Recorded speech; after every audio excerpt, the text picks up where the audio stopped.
victory that we have today is a victory for the good people of Nasarawa State. Court of Appeal reverses tribunal's verdict removing Governor Abdullahi Sule of Nasarawa State.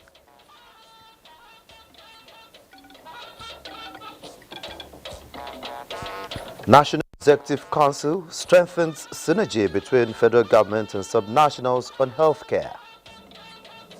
I'm calling every ear, nose and throat surgeon to come up and then develop themselves and then come up with emerging technologies to make oral practice better in Nigeria.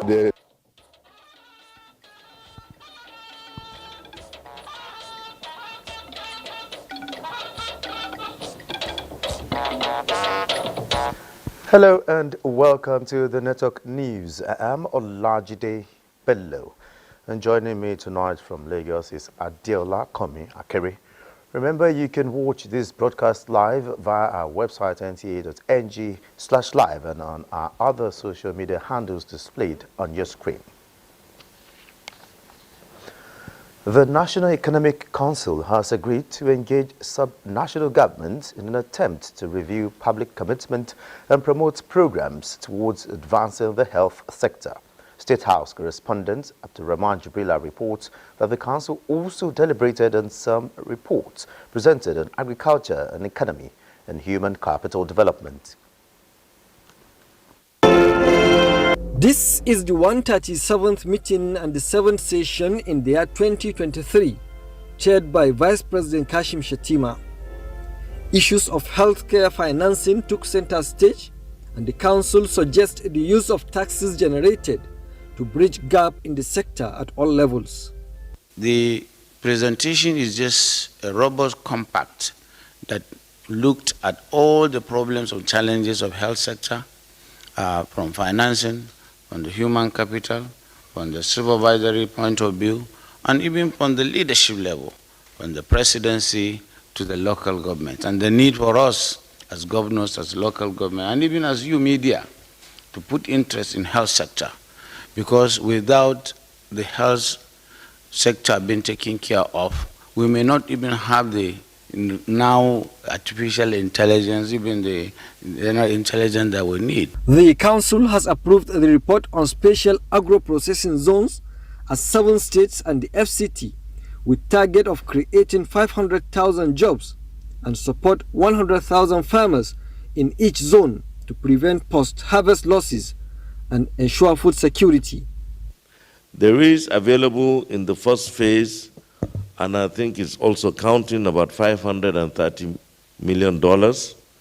And this, in a sense, is supposed to make cluster agricultural production. So we have, Council has also approved the accelerated transmission of the SAPZ official documents to funders by the Federal Ministry of Finance, and also grant of waiver from the Federal Ministry of Finance for the payment of performance allowance to project staff by the funders as requested by the executing agency to avoid project implementation risk. 26 states have expressed interest as documentation begins in 2024. In pursuit of the Renewed Hope agenda, the Council has received a report of the Presidential Committee on Flood Mitigation, Adaptation, Preparedness and Response, and approved a roadmap with recommendations suggesting the establishment of the National Flood Management Council, funding options, and adopted the report. And part of our terms of reference was to develop a response for emergency livelihood support to persons at risk of flood disaster during 2023 rainy season. Secondly, to review existing reports and plans relevant to the mitigation and response to flood disasters in Nigeria, as well as the report by the National Economic Council Committee on Flood. Another good news for Nigerians is the Council's approval to engage African Reinsurance on getting natural catastrophe and crop insurance scheme to help farmers and other agro businesses. This is an opportunity to also introduce natural catastrophe insurance to Nigeria, with the likelihood that the federal government will provide the support to ensure that we have a natural catastrophe insurance. The Vice President advised states to utilize the opportunity provided by Africa Insurance in helping to deliver insurance to small-scale holder participants in the agricultural space in their respective states. Other issues discussed by the Council is the overview of the economy and the National Economic Council retreat scheduled to hold in Abuja in the first quarter of 2024 to strengthen output of deliberations made with the subnational levels. From the State House, Abraman Jibrila, NTA News. And to the Red Chambers now, legislation that would enable Nigeria tap into the billion-dollar global bitumen market has passed a second reading at the Senate. The bill seeks the establishment of the Bitumen Development Commission of Nigeria as the country ranks second among those with large deposits of the raw material used for road construction and in the building industry. National Assembly correspondent Lami Ali reports. Despite its large deposit of bitumen, Nigeria imports the resource used in the road construction and building industry. The bill seeking the establishment of the commission provides legal framework for research and development. We need the act because we have to prevent unconventional sources taking advantage of a recharge and hand application over competitors. Bitumen is critical not only to the road network, but to the economic growth of Nigeria. Also passed at second reading is the bill seeking the reenactment of the Environmental Impact Assessment Act sponsored by Senator Mohammed Tahir Mongunu. Before any project is cited, the impact to the community must be ascertained, such as the environmental impact of the project to the community. Senate, however, stepped down the bill from Senator Shehu Umar, which seeks to grant power to the National Security Advisor to appoint staff with the approval of the President. This bill proposes that the National Security Advisor, subject to the approval of the President, appoints such number of staff as he deems necessary. Then he hires some people who see themselves as permanent staff. Then you create a problem of rivalry. Step down so that we can have further consultation. Those who are in support of this motion say aye. Those against say nay. The ayes have it. In another development, Senate Committee on Industry met with management of the Bank of Industry as Nigeria explore alternative sources to fund macro businesses for job creation. What we should be focusing on this MD is not asking where he's going to get light, it's to ask him where is he going to get cheap money to give to our industrial sector. The Arab nations that are giving us lower rate, is it possible for us to grow? It's much more expensive. Who are we going to go to the local market to give us cheap money? Except the government gives us. The committee is to engage stakeholders to address challenges brought about by subsidy removal. From the National Assembly, Lami Ali, NTA News. Meanwhile, the House of Representatives is voting for more rail lines across the 6 geopolitical zones of the country to facilitate movement of people, goods and services. This follows the adoption of a motion for the extension of existing rail lines during today's plenary. And away from the legislature, a 7-man committee has been inaugurated to review the Public Procurement Act of 2007 to reflect current realities. Inaugurating the committee, Secretary to the Government of the Federation, Judge Akume, urged members to identify impediments militating against compliance with the Act, amongst other terms of reference. Kenneth Nani reports.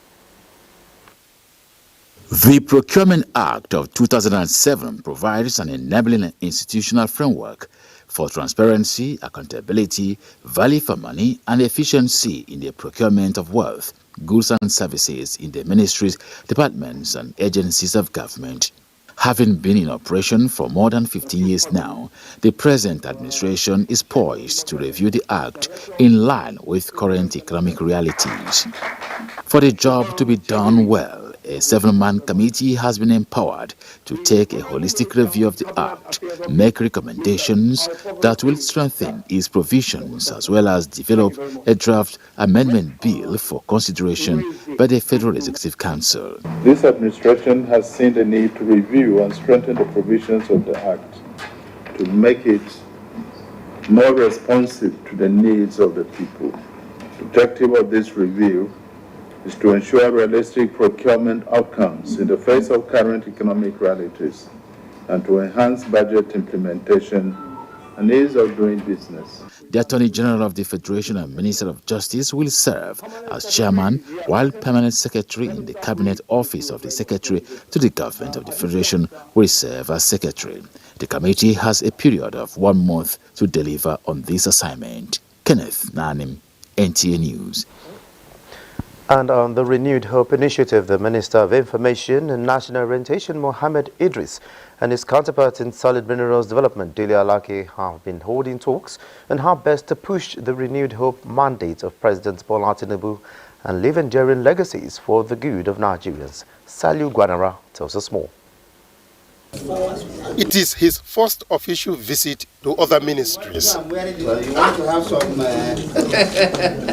They are both proud of the administration's progress so far, particularly this one in charge of the critical metal, the solid minerals, with its reforms to boost the nation's gross domestic product. We are tackling the issue of security around the mining operation areas. We are putting in place incentives even to foreign investors and local investors. Foreign investors can now repatriate their profit.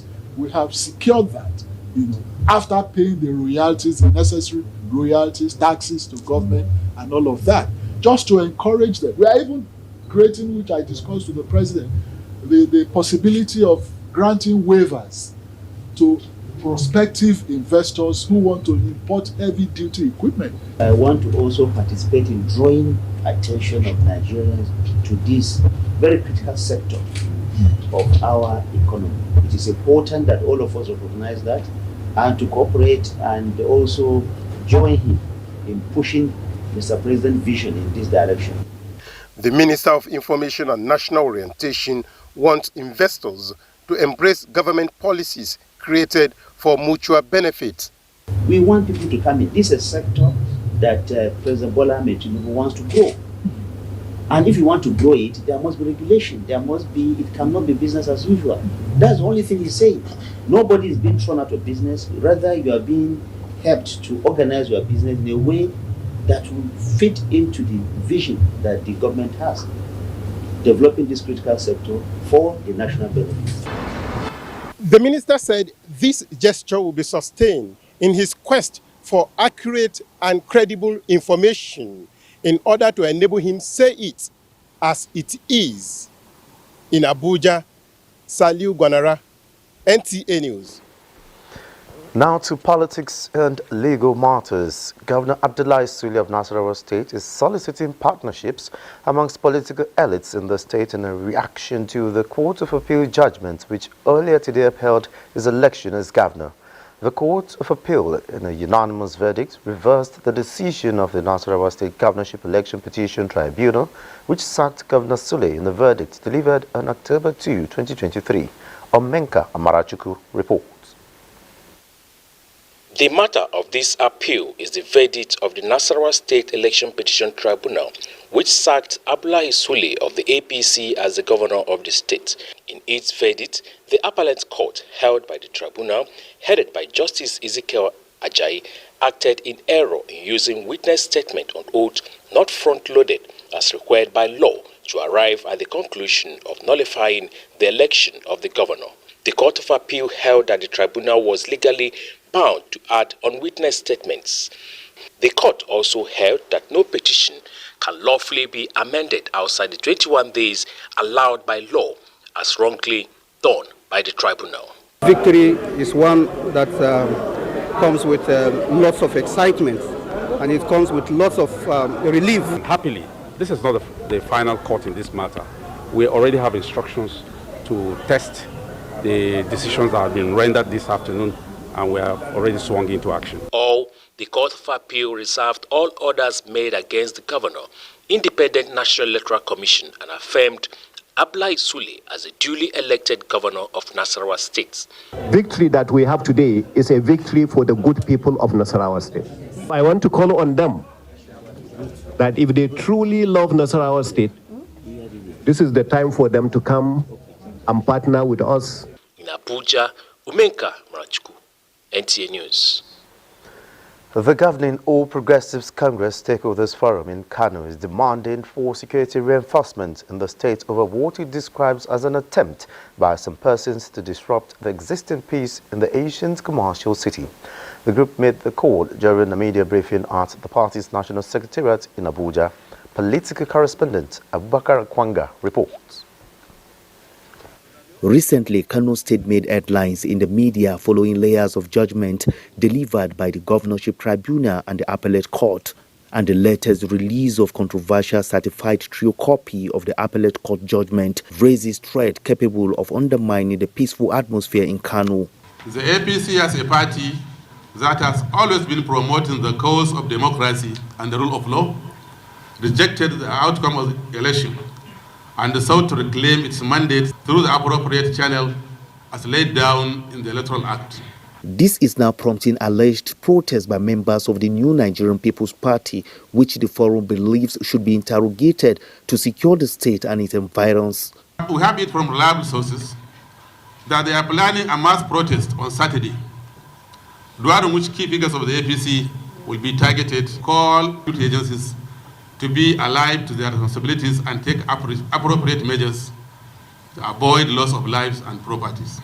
The Stakeholders Forum says the APC planned to hold a mega peaceful rally on Saturday to drive home a message of decency, discipline and decorum under a democratic system. In Abuja, Abubakar Akwanga, NTA News. You're watching the Network News. More reports when we return. Thanks for being there. President Bola Tinubu has approved the appointment of Ambassador Desmond Akawa as a Federal Commissioner of the Revenue Mobilization Allocation and Fiscal Commission, RMAFC, pending confirmation by the Senate.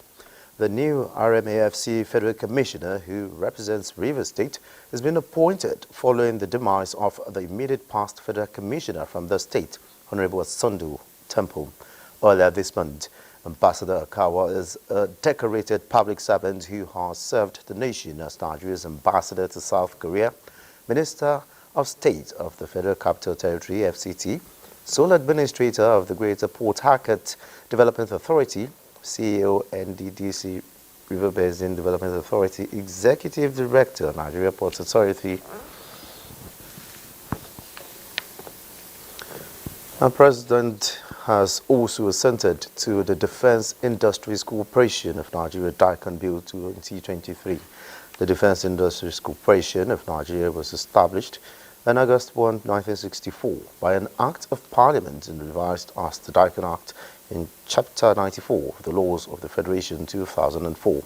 The Defense Industries Corporation of Nigeria Act 2023 repeals the previous iteration of the Defense Industries Corporation of Nigeria Act and empowers the Defense Industries Corporation of Nigeria to operate, maintain and control subsidiaries and ordnance factories to manufacture, store and dispose of ordnance and auxiliary stores and material. It also establishes the Defense Industry Technology Research and Development Institute to create an elaborate scientific and research-based technological foundation for Nigeria's defense industry, among other mandates. Earlier, we told you that the House of Representatives is rooting for more rail lines across the 6 geopolitical zones of the country to facilitate movement of people, goods and services. Here is Mitari Pen with details of that story.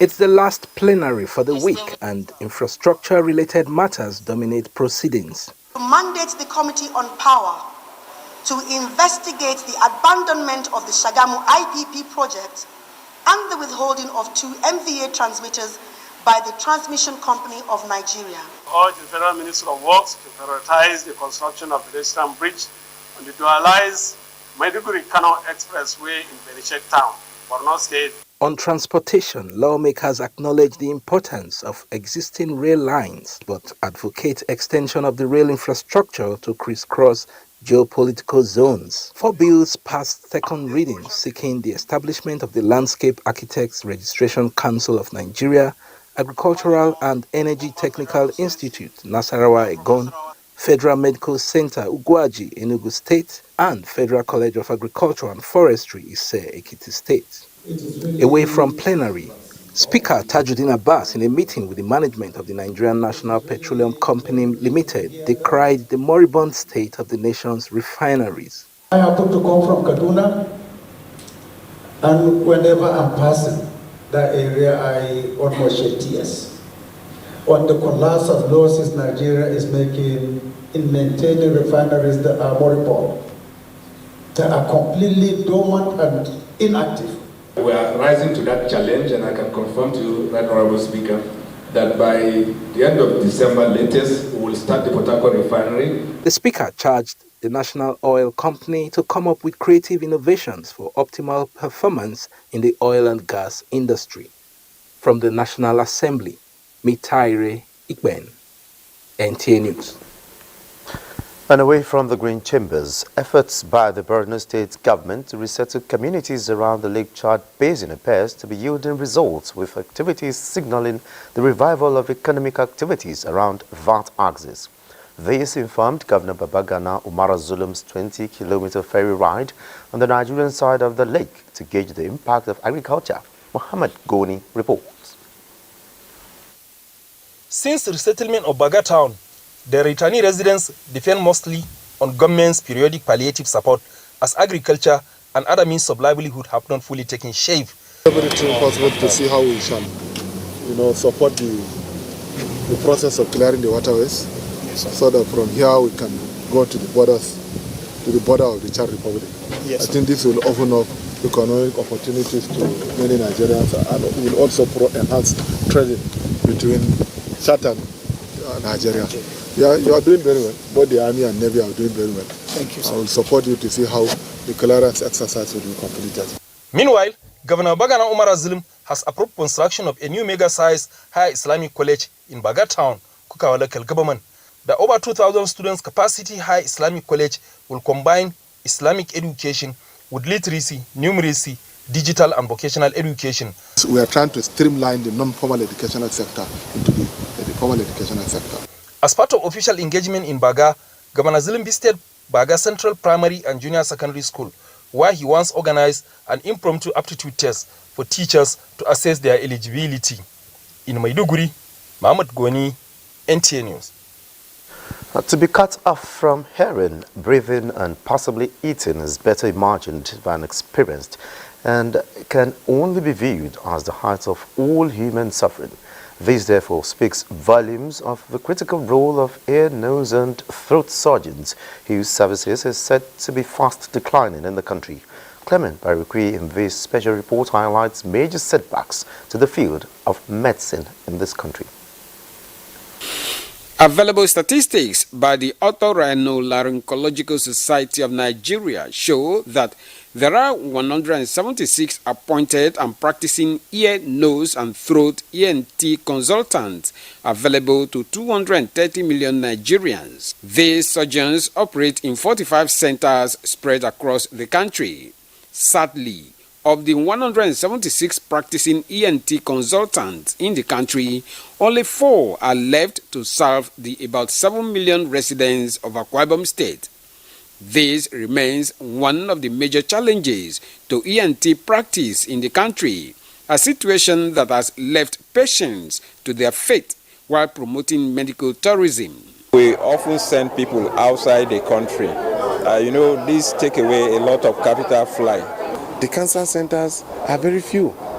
Presently, there are only 3 cancer centers in this country that are private. I'm calling every ear, nose and throat surgeon to come up and then develop themselves and then come up with emerging technologies to make oral practice better in Nigeria. As Nigerians look forward to increased manpower training in ENT, experts are advising that for now, regular checkups and avoiding harmful practices are the first steps to preventing hearing loss and nose and throat infections.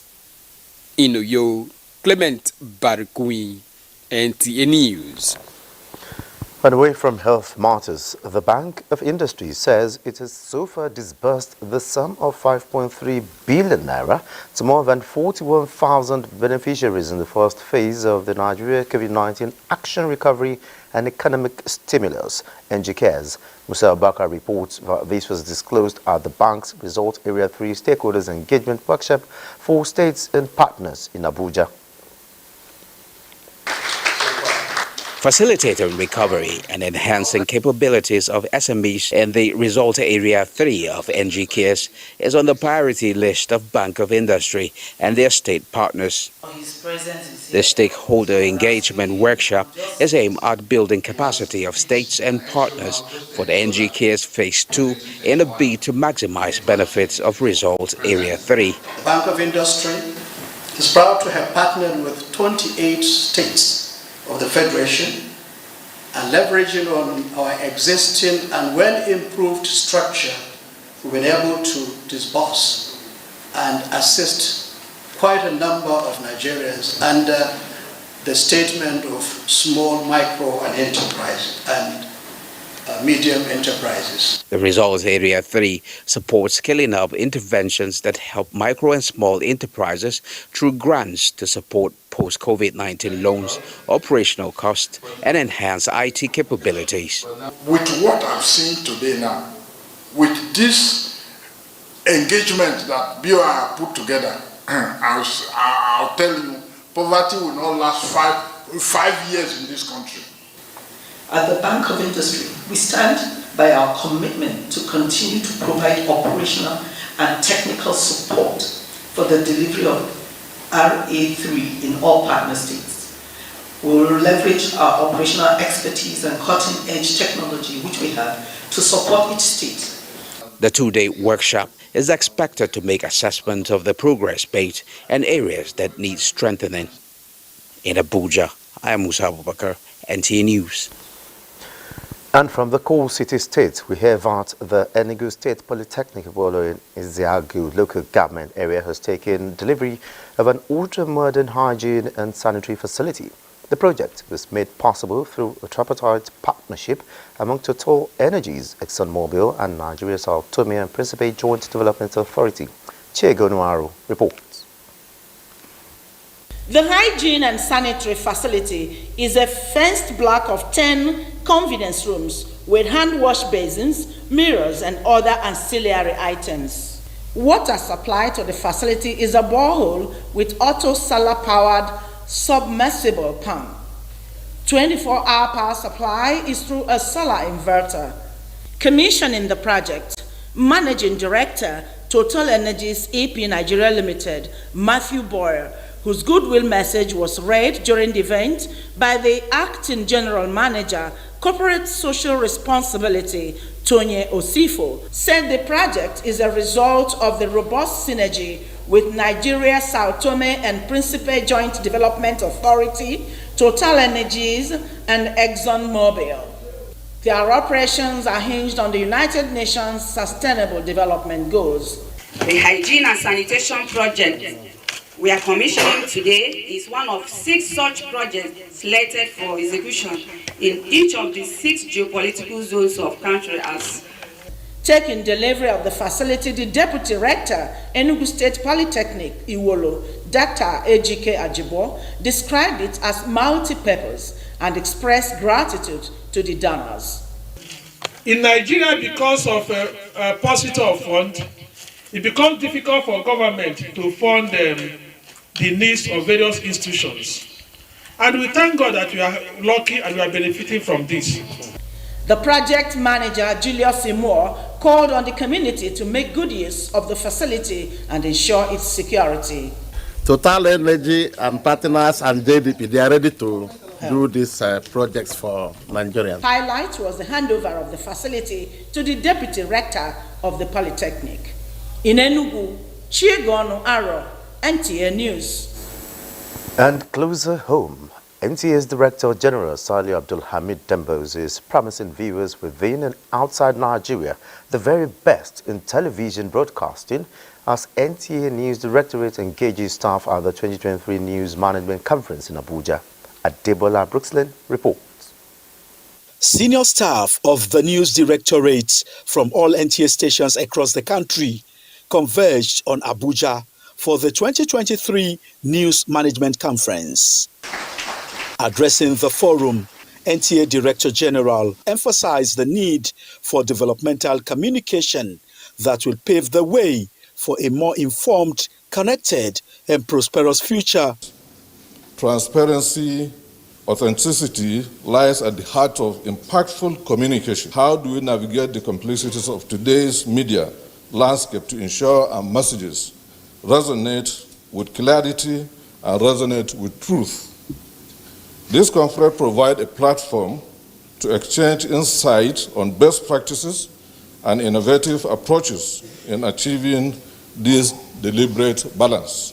In the past few months, we have been able to get NTA back to the hearts and the lips of Nigerians. We have just started the journey. Our destination is to make NTA unbeatable, unreachable, and only the source of authentic information. And that way, they'll be able to sell Nigeria and carry Nigerians along. At least it becomes easier for government policies, government ideas, government issues to be relayed to the citizenry. The conference cascaded into a technical session for further brainstorming with the aim of getting NTA back to the top where it belongs. Adebola Brookslyn, NTA News. And time now to join Adiola in Lagos to keep us up to speed with happenings from the Center of Excellence. Adiola.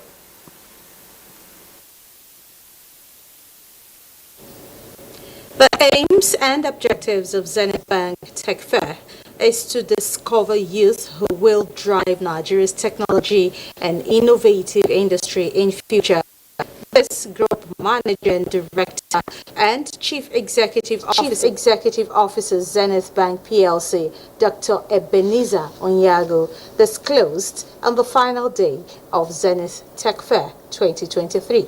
Bolaji Akim reports that the fair also produced winners of Zekathon pitch season. It was the second and final day of the Zenith Bank Tech Fair 2023. Participants and guests had the opportunity to listen to dynamic roles technology play in seamless delivery of goods and services. Addressing participants, Group Managing Director and Chief Executive Officer Zenith Bank PLC, Dr. Ebenezer Onyago, says the fair is directed at producing drivers that will revolutionize the technology industry in Nigeria. Our expectation is that going into the future, we should, from the crop of the participants who take part in this hackathon, we should be able to build the new generation of unicorns that will continue to power and drive the technology and the innovative business in the country.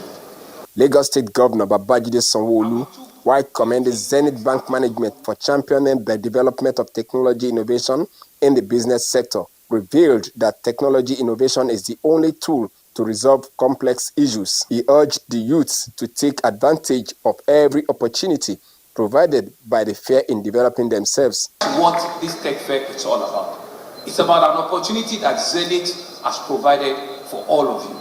It's an opportunity for you to be able to think out of the box, to be able to talk among your peers, and to be able to design that future that you want. To be able to ask yourself, what are those things that we believe will change our future for the better? The fair reached its climax with the presentation of cash prizes to Zekathon winners for distinguishing themselves in presentation of technology innovation.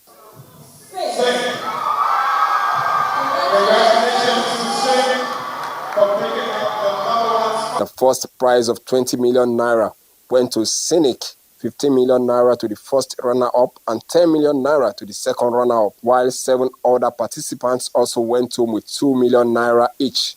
In Lagos, Bolaji Akim, NTA News.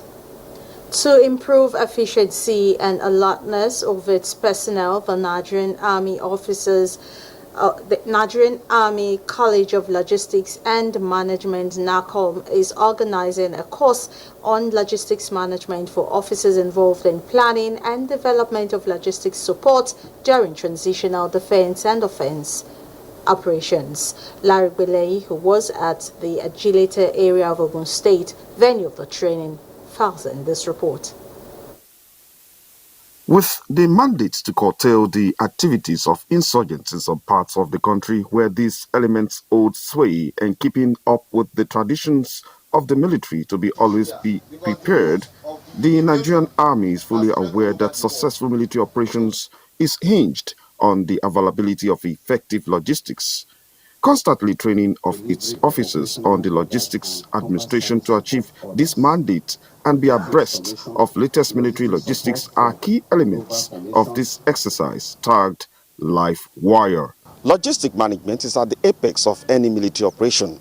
That is why the military always encourages its officers to train and retrain them on the latest and strategic logistic deployment, such as the one going on behind me. 8 tank and produce beyond is my general line of direction. Reference 8 tank, 7 o'clock. Is to test the officers' level of acquisition of knowledge on how to optimize logistics to support operations in the field. Scope of the training includes planning for movement, build-up and deployment of forces for operation, formulation of logistics plan for civil-military coordination, and humanitarian assistance. In Lagos, Larry Bilayi, NTA News. And those are the reports from Lagos. The network news will continue with Olajide in Abuja after this time out. Please stay on to the NTA.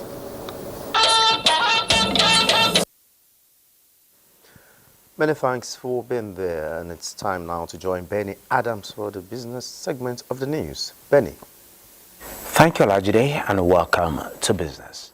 The federal government tells the global investing community, if you are not yet doing business in Nigeria, you are not in Africa yet. And the promise of return on investment, in addition to repatriation of profit, is the bait for the Mexican Business Council for Foreign Trade, Investment and Technology, who are in Nigeria for trade exchange, exporting Nigeria's agro-products, fertilizers, and rubber for the global automotive industry in exchange for technical support and expertise for value addition of Nigerian products before export are some of the issues on the table.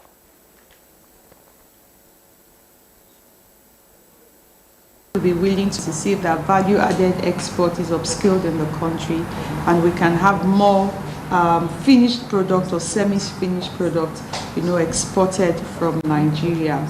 Outside agriculture, I think we also have, we're growing our cotton export basket, and we can look at the opportunities there, with the Mexican authorities to see how we can, partner to revive the country's cotton industry and upscale production to meet international demand.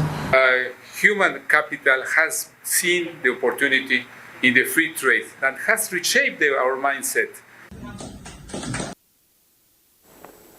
And global attention is on big data as Nigeria joins the rest of Africa to commemorate Africa Statistics Day 2023 with a call for collaboration in developing accurate statistics for the continent. Moplang Dakok reports that the National Bureau of Statistics is leading the campaign on modernizing data ecosystem to accelerate the implementation of the African Continental Free Trade Area and the role of official statistics and big data in the economic transformation and sustainable development of Africa.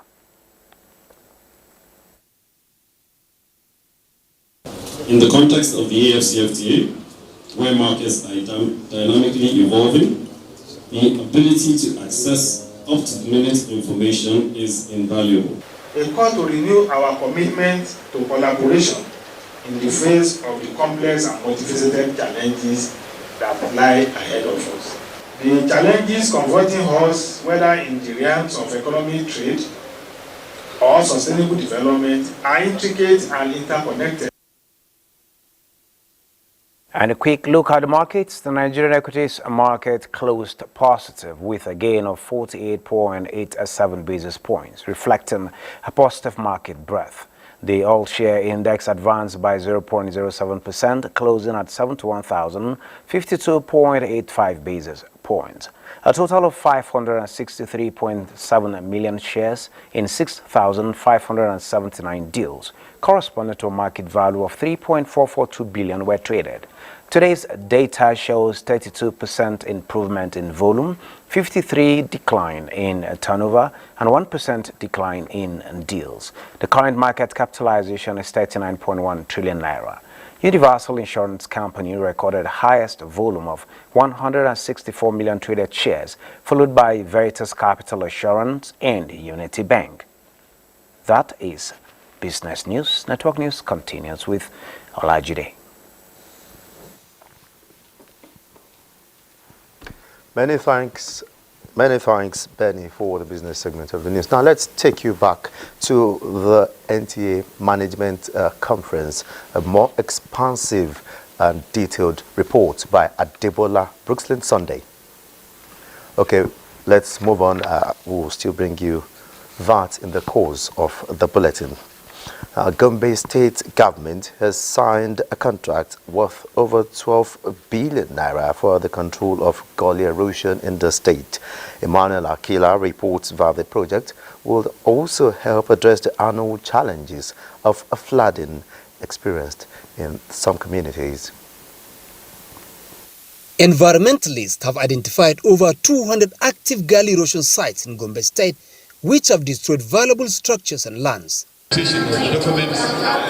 consolidate on previous efforts towards controlling the menace, Gombe State government has signed contract for the control of 21-kilometer stretch of active gully erosion sites from Federal College of Education Technical Gombe to railway line. It is estimated that over 200,000 people live along the gully corridors in Gombe State, living in constant fear of their lives and property. What we have done 2 years ago in Gombe State University is going to be done, and we finish the work before the rainy season. The project would also reclaim lost plots of lands and vegetations in communities along the gully sites. Immediately after signing this contract, you will pay additional 500 million naira for the payment of compensation of the people, affected persons along the gully corridor. Gombe State government is paying 500 million naira counterpart fund in the over 12 billion naira funds from the World Bank under the Agro-Climatic Resilience in Semi-Arid Landscapes to finance the project. In Gombe, Emmanuel Akila, NTA News.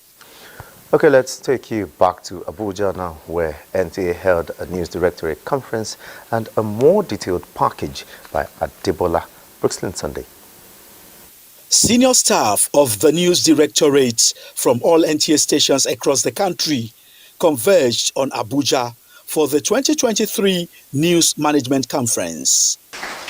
Addressing the forum, NTA Director General Saliu Abdulhamiz Dembos emphasized the need for developmental communication that will pave the way for a more informed, connected, and prosperous future for the organization. We can design the nuisance that make it catalyst for social advancement.